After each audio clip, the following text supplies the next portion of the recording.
is focusing on problem solving skills rather than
to welcome our team from EFPR to go over the financial statements for the year 2022. Can you guys hear us okay?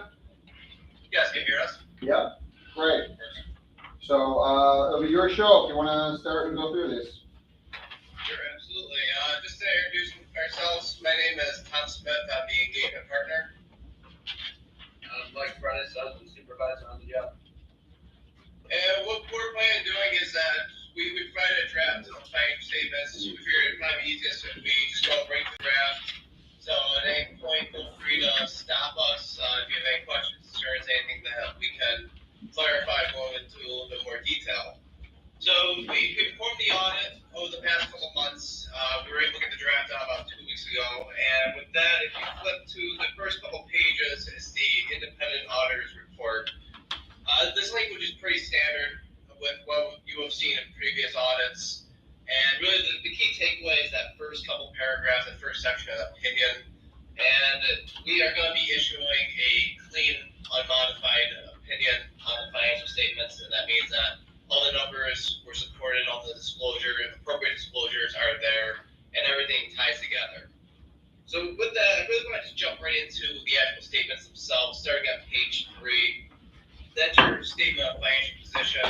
And you'll see, we did the audit of 22, but we always keep the previous year there as well, just so you have comparison.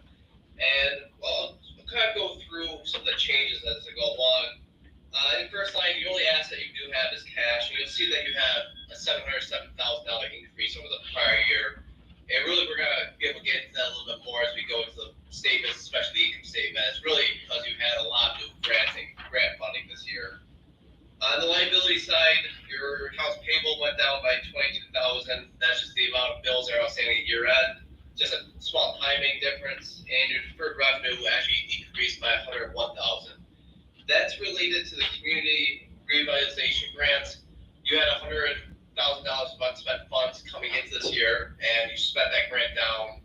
So that grant is actually now over. So you're moving on to new granting sources, as we'll get into in a little bit. And net assets without door restrictions, that's essentially your equity line, and that increased for the prior year by $831,000. So you can see you had a very successful financial year. This following page is statement of activities. That's essentially your income statement, your revenue, expenses, and you're going to see right at the top, your grant revenue increased by $217,000. That's mainly due to the city and county of Schenectady combined gave you $953,000 this year, and that's directly offset by that decrease in that community grant. That grant went down by $507,000 this year, and that's just because that funding source is essentially over. The next line, other revenue, is mainly made up of the Metroplex revenue.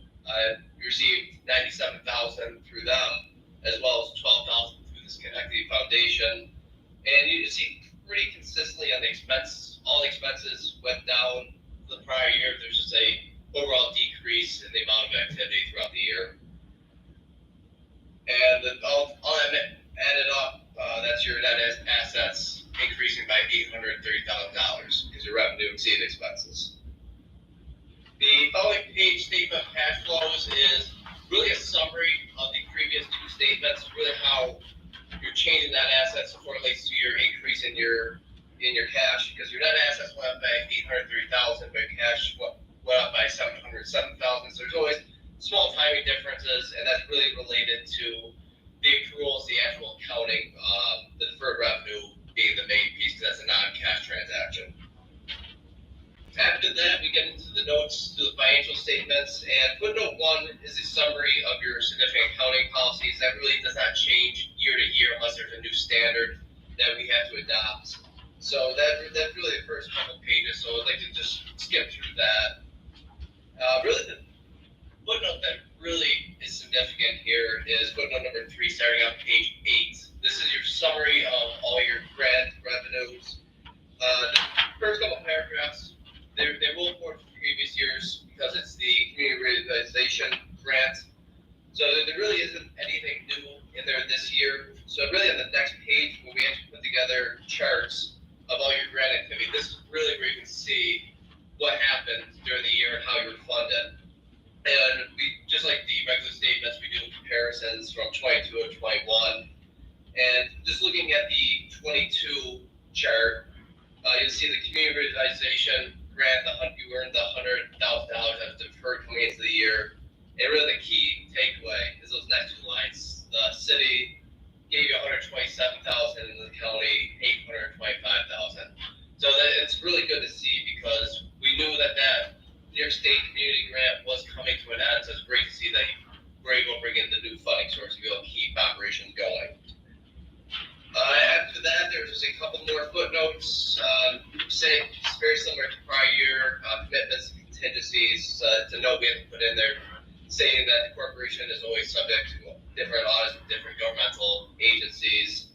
And then after that, we do have one other report.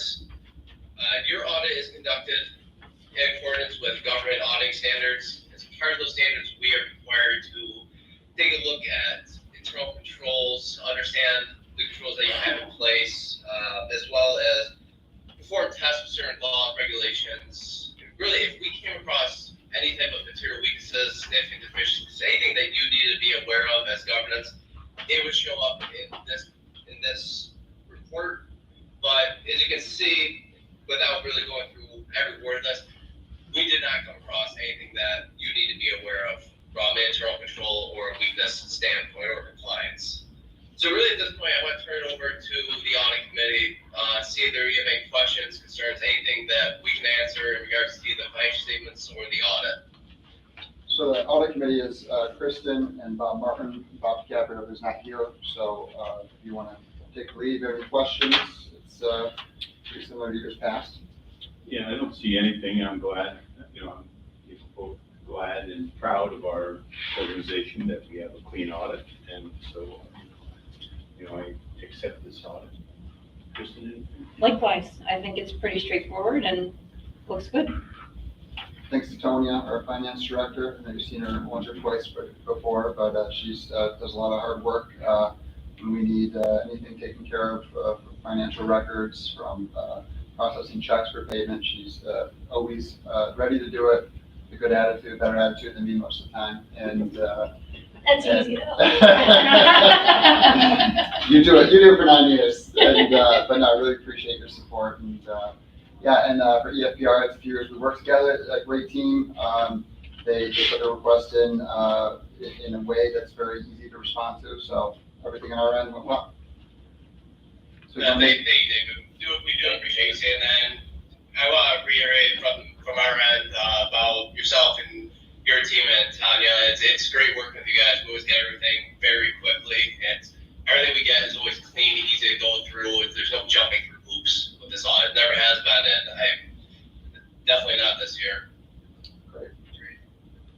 So if the recommendation is made, we can close the audit committee.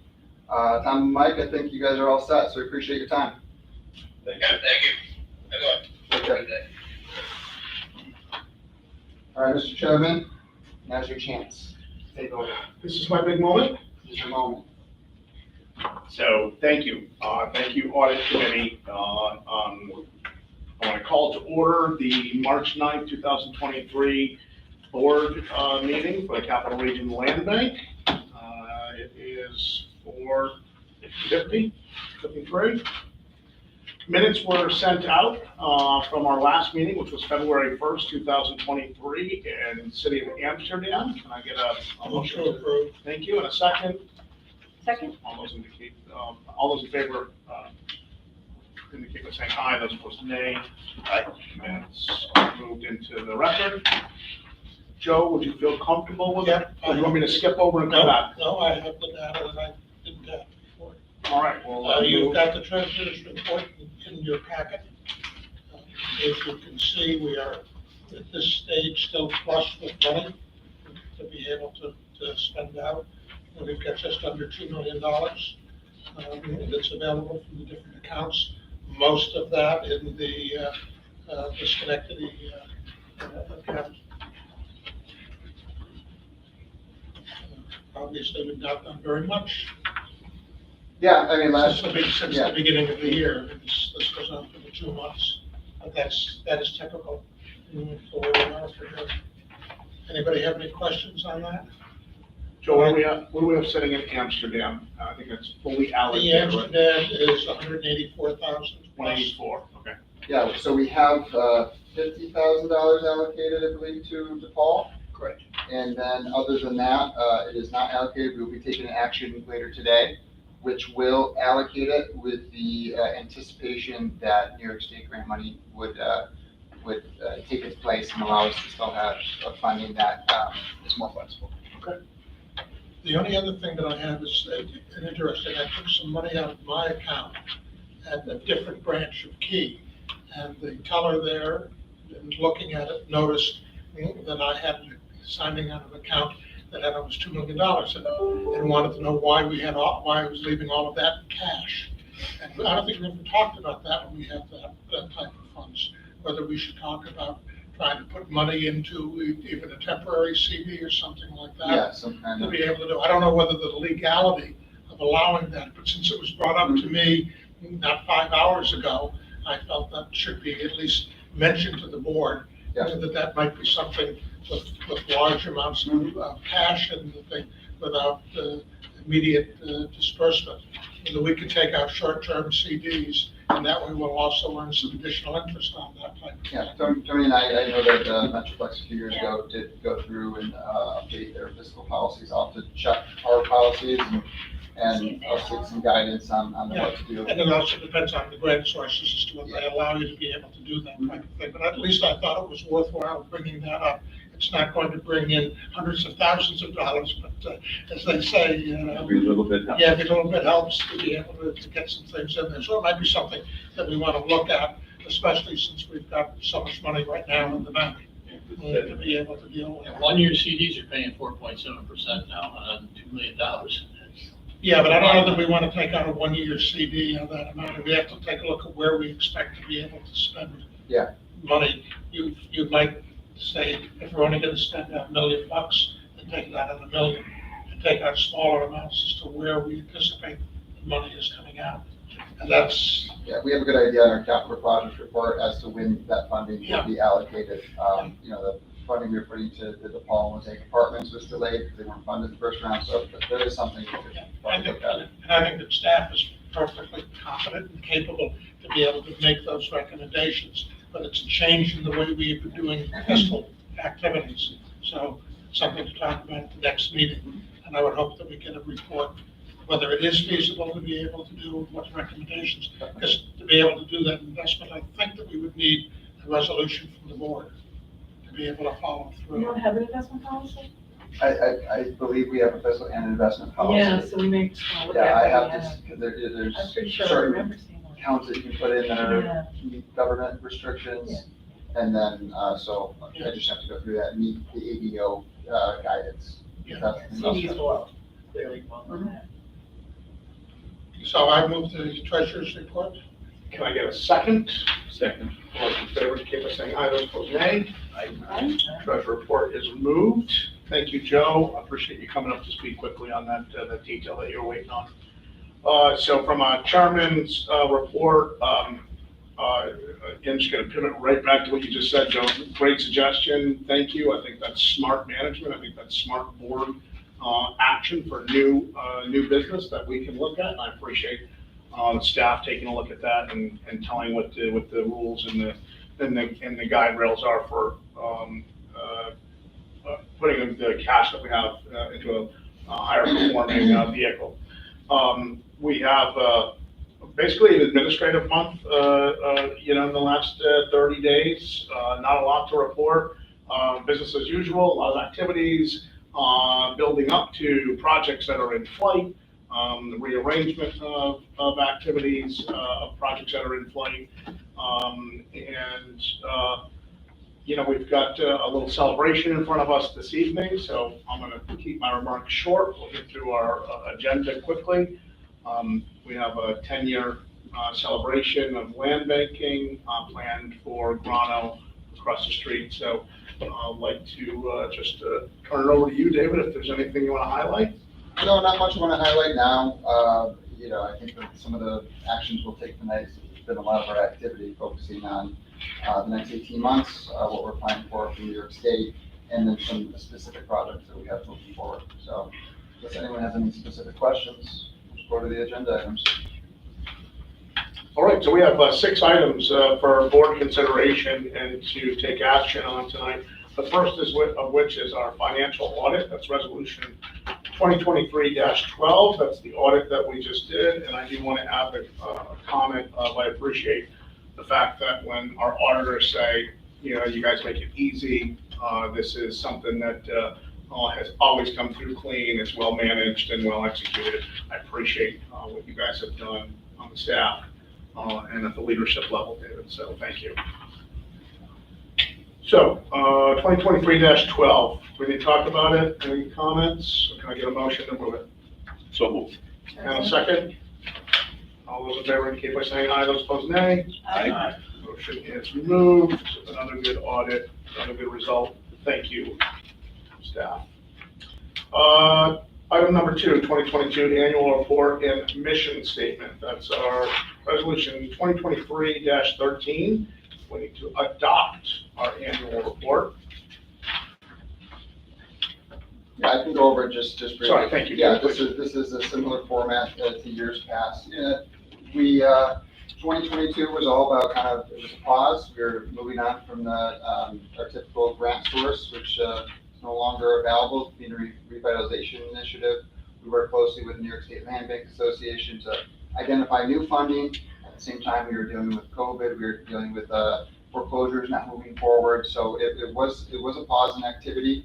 I think we still accomplished a lot. We had some ongoing projects, the continued work at 110 Prospect to take our model that we did at 760 Eastern, taking the 2-family flat and rethink it for a more multi-generational living, working on some of the same things the state's working on right now also, right? Accessory dwelling, that kind of stuff. It's a model we've moved on to 110 Prospect Street, we finished that property. We have that under contract again. It appraised extremely well, so that's the sale is moving forward, which means that, when I'm seeing an appraisal over 200,000, more like 215 in the Eastern Avenue neighborhood, where we started, 7, 8, 10 years ago, that means that we've done a pretty good job. I've also seen interest by homeowners who want to move back into the Eastern Avenue neighborhood. So those are all good signs that our work is progressing well. Elmore Avenue School is funded and moving forward with senior apartments. That's very exciting. What that did though is those low income tax credit awards. It's real hard to get one. It's very, very extremely hard, almost impossible to get 2 in a small place like Schenectady. So our DePaul project wasn't funded in the first round. They're in consideration right now to receive their 9% tax credits, hoping to hear good news in April, May. But that was a big push that didn't come through in 2022, but sets us up well in 2023. More splash pads, as you all know, Habitat Humanity, they've had some change in leadership. We'll see Madam Thorne tonight, who we work closely with, who's coming to really celebrate what we've accomplished in 10 years. But 2 more houses done there, 2 new homeowners, and 2 more still ongoing in Mount Pleasant. I think that pretty much summarizes 2022 with the fact the state, again, $20 million out there right now to support our projects. We'll be submitting an application on Monday. And our ongoing, if you remember in 2022, you're getting Tonya and me for free for most of the year. Nick, you still came at a cost, but we appreciate it. It was worth it. Getting some operational support in 2022 back from the state for land banks was a great start, and has us back up at full speed for this year. So that's all I have in the annual report. There were some edits that Joe sent my way, so minor grammatical things, incomplete thoughts on my part. So Joe helped me complete them, and I can send everyone an updated version. But unless anyone sees anything that's a big change, let me know. If you see next to your name on the board roster that you believe that you've been extended, Joe, I know we worked on having you reappointed. I might not have that resolution in our files, so please just let me know, and we'll update this with the proper appointment dates and points of, what am I trying to say? Your end date, but although you continue to serve until told otherwise, I guess. But let me know if you believe that, I don't have the correct date there, and I'll correct that. Kathy, you, I, and Bob DiCaprio all expired last year. If you do, it's totally understood. Did the county, take action yet? We can talk offline on that, I'm not too sure. Joe, I know that the city council, we did, Yeah. I just need to get that resolution. I am not positive on what's happened in Amsterdam, maybe you can help me track. Bob DiCaprio? Yeah. I'll check, see, I mean, I'm assuming he wants to be reappointed. He does. He does. He has said that to me. I'll talk to the mayor about it. That's the. Yeah, the dates, they ended a year ago. They were all March 22. But again, wasn't it until we take action? I thought we didn't have to. Well, you keep serving until another person is appointed. Right. It's been, Yeah, as long as you're willing to. Yeah, of Like, we don't have any vacancies. Mhm. But somebody certainly is gonna ask when they look at this, if you take a look at their 3 board members, that appointments expired a year ago, they're gonna ask the question, what happened? That's on me. So. yeah, it's something we'll just take care of and. So, All right. Thank you. I actually thought we had it in flight. I actually did. I apologize. So. I need thought to own we that, did too. And I thought we had the parts and pieces from the mayor, Kathy, I'll I'm check with the sorry. city clerk to make sure that Bob hasn't already been reappointed. Yep. And if he needs to be done, I'll take care of it. Because I feel like maybe 1 or 2 meetings ago, we talked about making sure it made it to common council. So, all right, thank you. I'll follow up. So a tremendous amount of effort, once again, by this board on behalf of the communities that we represent. You know, when I think 10 million turned into 100 million, a 10x outcome is, or 100 million in investment, that's a substantial investment, that's a substantial impact in our communities. When you just shared with me, Nick, you know, DePaul is the biggest project to hit Amsterdam in 35 years, that's real. And we can be proud of what we've accomplished and what we'll continue to accomplish. And I am so proud of what this board has achieved. And we should all be proud of what we've done here. So, well done. Do we need to redo the evaluation sheets? When was the last time we did it? what happens is everyone, gives me their evaluation and then I tabulate it for the final copy of the report. So I have 1 so far. 2. So whenever you can either email back to me or give me hard copy, whatever's easier for you. Okay, so a motion to accept the annual report and I mission just can't statement. believe it was a year ago when we did this, because it feels like it was so. It does feel quick, right? Yeah, I'm accelerating on this. I don't, Is that the Yeah. answer? There's still as much work though in that time. Is that, are we getting older? Is that 11 days already? I mean, it that's just all rough. seems to be going fast. Luckily, we didn't do video from 10 years ago, so we don't have to see what everyone looked like then. Right. Well, you haven't changed, Mr. Buttons. Yeah, I think that time actually accelerates as you start to hump, you know, get over the curve, right? Some of you aren't there yet, some of us are. Okay, so moved, second, please. Second. All those in favor indicate by saying aye, those opposed nay. Aye. Thank you very much. Okay, we have, policy compliance, that's a resolution 2023-14, policies like fiscal procurement, whistleblower, investment, real property. We have a resolution to pass in mass those policies. David, anything else to add to that? No, you know, 2 years ago, we had Whiteman go through these policies, make sure we are up to date. No needed changes for this year. If anything changes within the year, I'll be sure to let you know. We can revisit them. All of the policies are up on our website. Direct you to take a look if you have any questions. But right now, this is just an action that we need prior to submitting our ABO reports. So moved. Thank you. Second. All those in favor, indicate by saying aye. Aye. The resolution is passed. Item 4, application to New York State Land Bank for the Land Bank Initiative. This is resolution 2023-15. This is an amendment to HCR, right, for administrative support. Yes, supporting our grant application. I shared with you the narrative. We went through the projects as of the last meeting. It's the max ask is for $2 million. We're going to make that ask. It's a combination of projects that we've been helping to put together here in Schenectady. I broke them out to neighborhoods. If you are looking at that narrative that I showed with you, it is on page, on my old computer, which does not move fast. It's a new computer. I think it's page 3 or 4. We have, I call it kind of the old and new Little Italy areas, which includes the north side and then the College Park area. We have AIK working on their 25 units at the corner of South and Barrett. We have the exciting opportunity to redevelop the Van Branken Ave area where the old Ritz and Cornell's, Gloria's just came down. You'll see that those buildings are completely removed. There's some soils that are being removed, contaminated soils, but that site will be a nice opportunity, a developer who wants to do some quality housing for that corridor. I'd like to support that. And then we have Live in Schenectady, which has been something we've talked about for quite some time. They completed the first 6 townhomes. The new state program, the AHOP, which is to support new construction of homeownership housing. Like to batch this into our grant application in case any gap funding is needed to get those 17 units of new housing developed.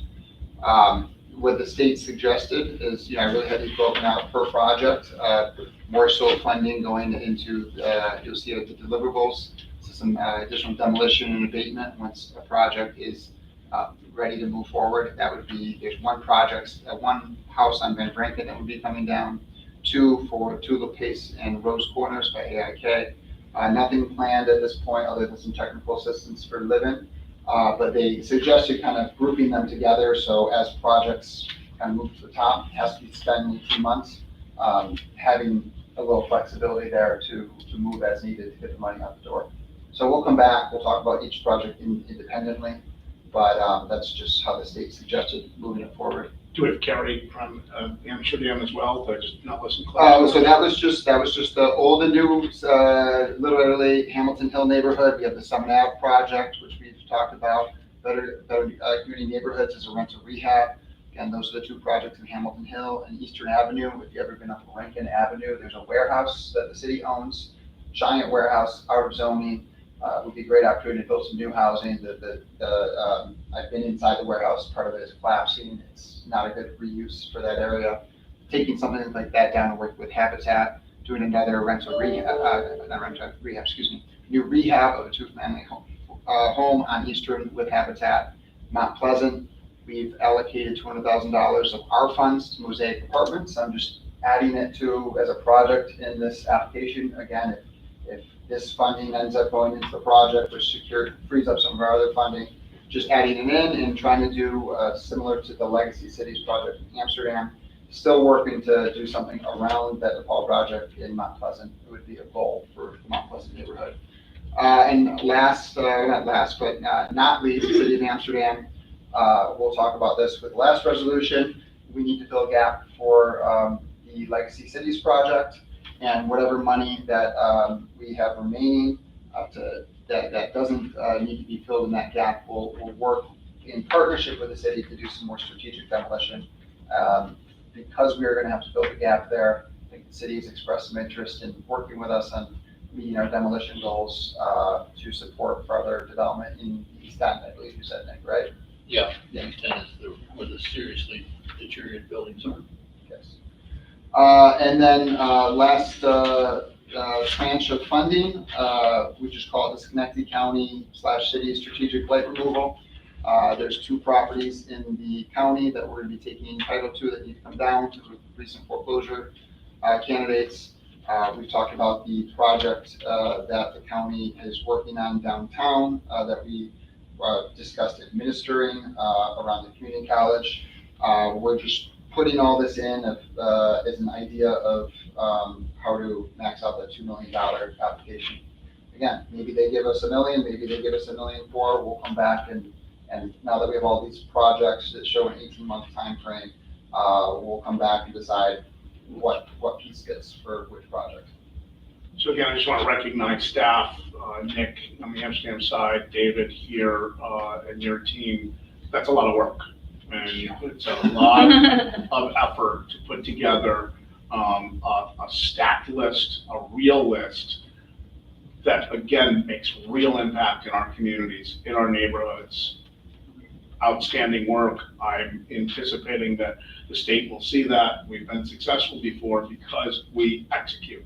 And this is another example of where these projects, they will benefit from this funding, and I know that they know that we will put it in flight. So I'm eager to see how the application flows, and hopefully we're successful for the entire amount.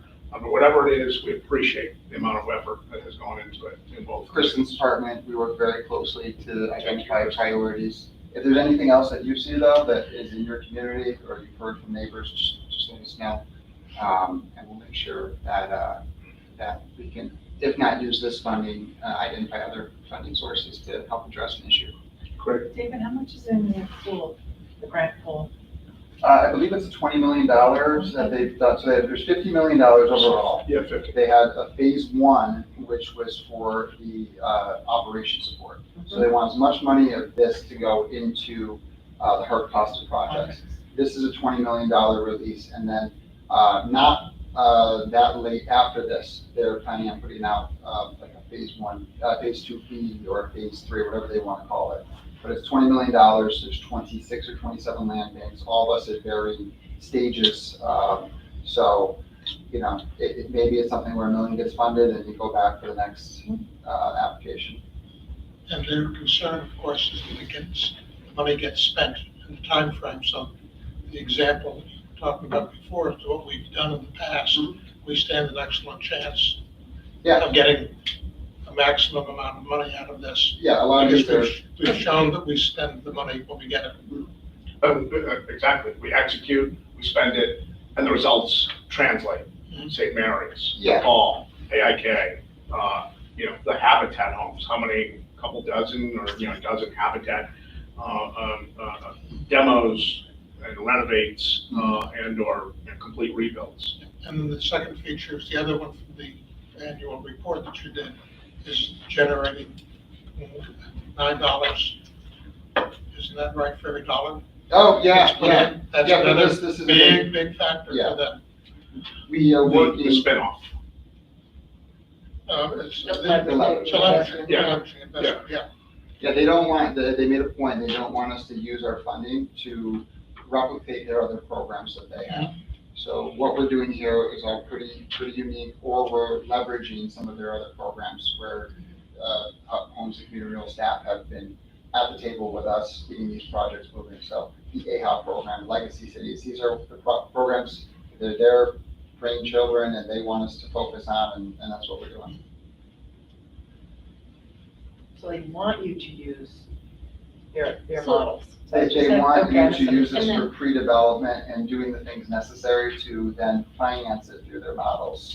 Land bank funding used to come through Enterprise, or just? It was a different- originally the New York State Attorney General, Okay. and then as an intermediary, they picked Enterprise and then Bliss, but Enterprise was always our main contact. Mhm. So And this now mo- it's more This HCR. model is going through HCR, so there will be different rules, regulations we have to follow, minority women-owned business compliance, which is great. We're lucky to be in an area that we have a lot of contractors we've worked with. Remains to be seen prevailing wage, how that will play out. But, we're pretty familiar with all their programs. Our team, Nick, as well, for the housing group over in Amsterdam. And the numbers that we've turned out over the last 10 years are pretty impressive.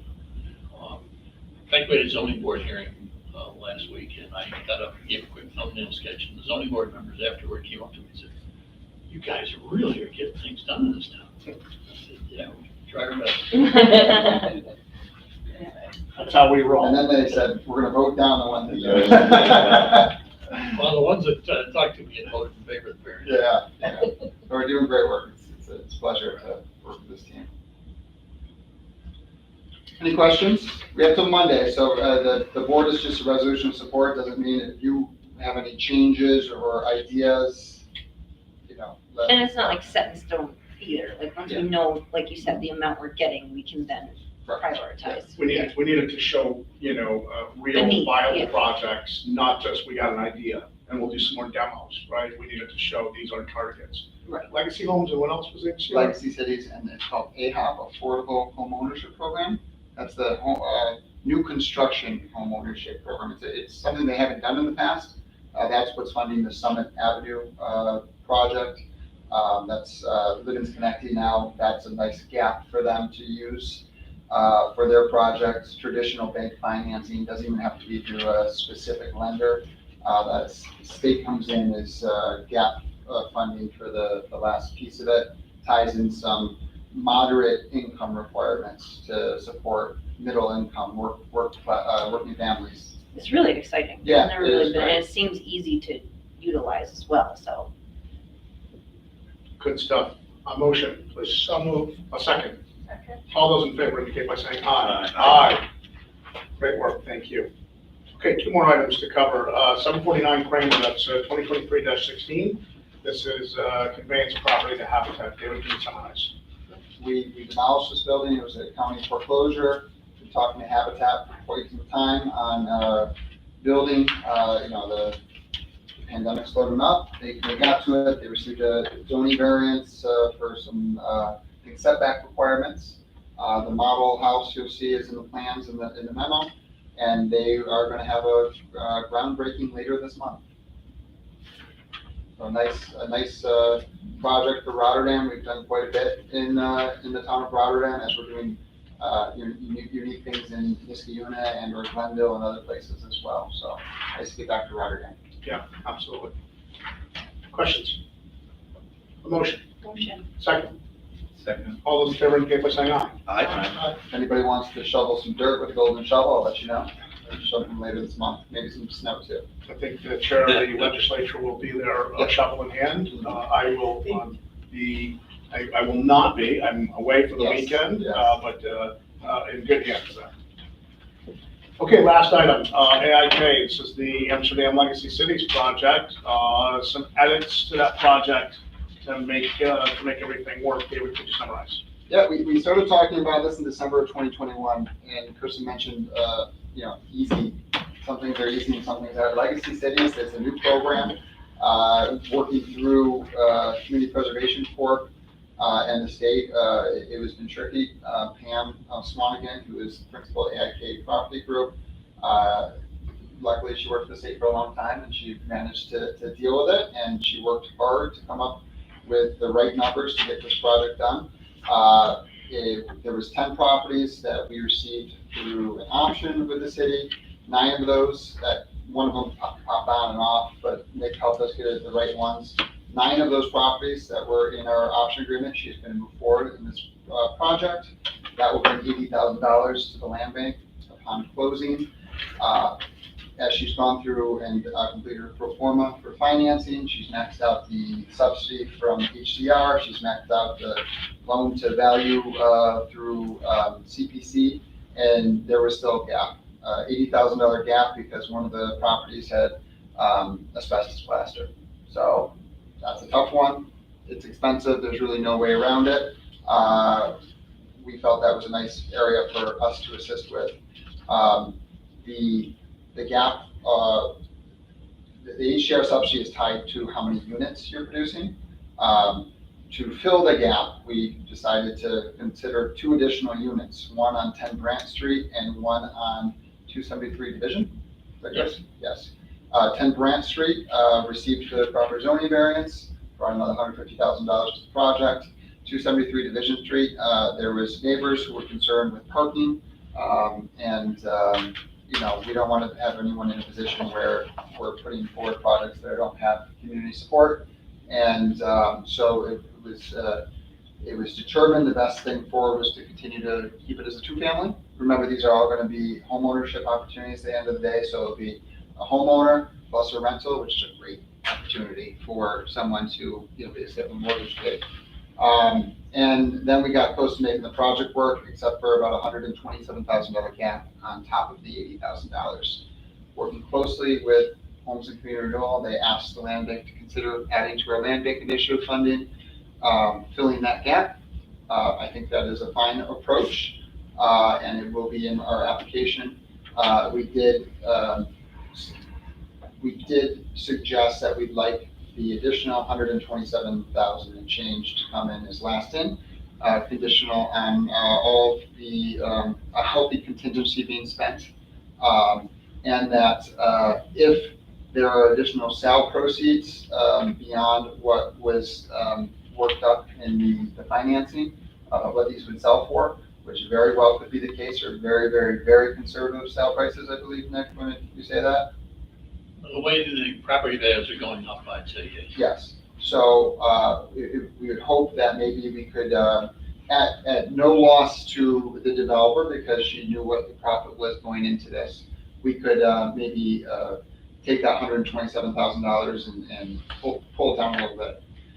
No matter how you push it, it's a $3.7 million investment in Amsterdam, and us at $207,000, about 5% or so of the project, and a terrific project. So doing our best to limit our exposure there, but at the same time, moving this forward allows us to get a great project going, get it to closing, and really get something exciting going in Amsterdam.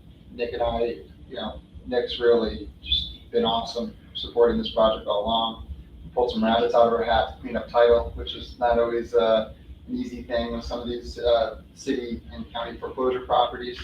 And I have to say, I'm really impressed with Pam. She's faced setback after setback after setback, and she keeps chugging away. She took a lot of heat at the zoning board meeting, and she was cool and calm, collected, handled herself very well. I was really impressed with her. Great to hear. Great to hear. David, how many units did you say in total? So we're at 17 units over Okay. 9 properties. Okay. So there's 1 3-family, a few 2-families, some single families. These were all properties that the city identified as ones that were good candidates for this program. And the housing is moderate price? Moderate income, I think 80% AMI. 80%, But there's a 20% the flex there, so you can go up to 100% area median income. But they wanted to be very, very cautious with not getting all these homes constructed and just pricing people out. Right. So that's where I think we should have some room there at the end, is that the market has obviously gone up, and these are gonna be really quality units, and I think she shouldn't have a problem selling these, or some of the other projects will fall into the same situation. Your memo is the exact reverse of what you said on the zoning. I said that, It said that Grant got the zoning and Secure zoning Division first. did not. that And you is said, correct. and you said the opposite. Oh, I meant to say 10 Brant did receive. Okay, thank you, Yeah. because I was hearing that. 273 did not. So, Right, so 273 is coming out of the project, is that what I? No, it's rather than a 3-family, it'll just be a 2-family. I see. I did get the variance, and that changed the financial. Okay. So- And we got a use variance, but not an area variance for the parking. Yeah. And the parking was a fabricated claim. It was a NIMBY problem. It was Yeah. not a parking problem. Sure. Well, And we weren't trying to jam extra units into something that shouldn't belong. These are very big buildings. so the right path forward here is incremental, and just continue to gather momentum and improve the community, improve the neighborhood, improve the streetscape. Forcing something because we think it's right doesn't get you anywhere. It's a setback. So a project like this, where we are giving the opportunity for wealth creation, giving the opportunity for improved family quality of life, and the ability for someone to put a route that they can succeed at. That's really getting to the core of this mission, of the land bank's mission. So just another great project. I'm so glad that it's in Amsterdam, so that they can continue to benefit from these types of investments. Nick? I was gonna say, this has been a great deal for Amsterdam. Yeah. I remind people about what benefit we've gotten from relatively minimal investment. Good stuff. So moved. A second. Second. All those in favor indicate by saying aye. Aye. Okay, the motion carries. That is all the business that we have here tonight, folks, in this room. Is there any old business that we need to bring back up? Any new business? I think we covered the new business with giving us an action item to the staff with maybe finding some financial instruments. I'd like to adjourn tonight's meeting and ask everyone to mosey over to Grano, where we are going to have a celebration, 10 years of land banking